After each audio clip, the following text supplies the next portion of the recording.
Well, heavy rain is falling across southeast Texas, and crews just started releasing water from reservoirs overwhelmed by the storm. The decision is aimed at protecting the city's downtown, but that controlled release will send water streaming toward downtown and is likely to worsen flooding in neighborhoods already underwater. Let's return now to Norah O'Donnell reporting live from Houston. Norah, good morning. Yeah, good morning to you. As you're talking about those reservoirs and that extra release of water, where's it going to show up? It's going to show up in bayous like this one behind me, the Buffalo Bayou, which is now raising about half a foot every hour. In fact, the gauges they say are even broken here, so we can see it's even the water has risen even as we've been here just a couple hours this morning. The flooding here in the Houston area, it's expected to last days. They even say weeks. Some areas in southeast Texas could see up to 50 inches of rain before the threat from Harvey is over.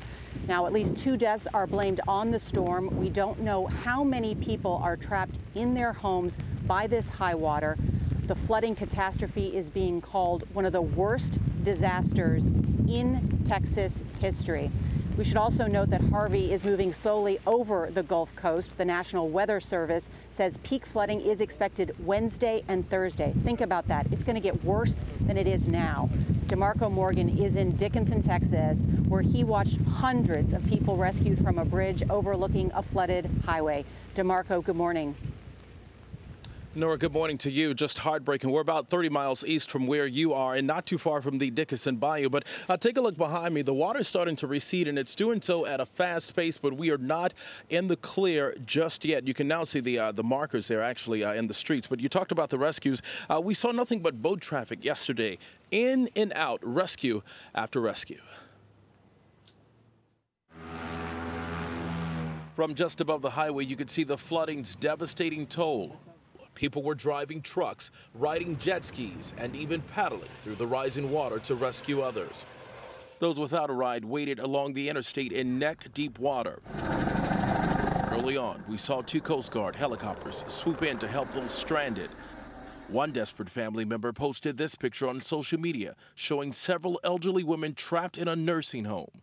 As the morning continued, we saw firefighters lift what we believe to be 3 of those women into the back of this truck. All 15 women at La Bella Vita nursing home were saved. Not all rescue efforts went smoothly. A small boat carrying 2 people and their dog capsized as another one tried to drag it to safety. This family from Lamarck rushed to Dickinson to rescue their grandkids after the house was overrun with water. Why was it important to get here right away? It was important for me to get here right away because this is my family. This is all I have, and I just want nothing to happen to us like this in this weather. Another family we spoke with said they were trapped with nowhere to go when someone showed up to save them. We were in like our garage up to here and yelling, and we flagged them down and came and rescued us. So thank God for strangers. Thank God for that, yes. And they walked.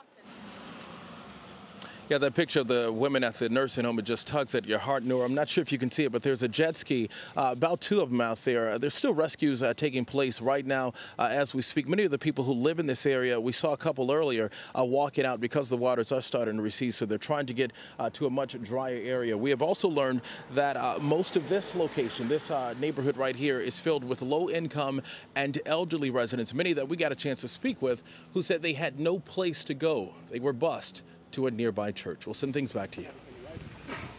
Wow, DeMarco Morgan there, and that's why we're hearing FEMA talk about the need to put 30,000 people in shelters. I know that our shot here, it's hard to see me. It's because it's actually raining so hard here in downtown Houston. There are reports that there have been 11 trillion gallons of water have fallen on the Houston area, and that's what's accounting for that. We've also got waters rising here on the Buffalo Bayou. We've been talking about this morning because of that release of water from the reservoir. So we're actually going to move locations right now. And so, Gayle, we're going to check back in with you as soon as we can. But for now, I'm going to send it back to you until we can get to a different area. All right, Norah, we look forward to hearing from you. Be careful.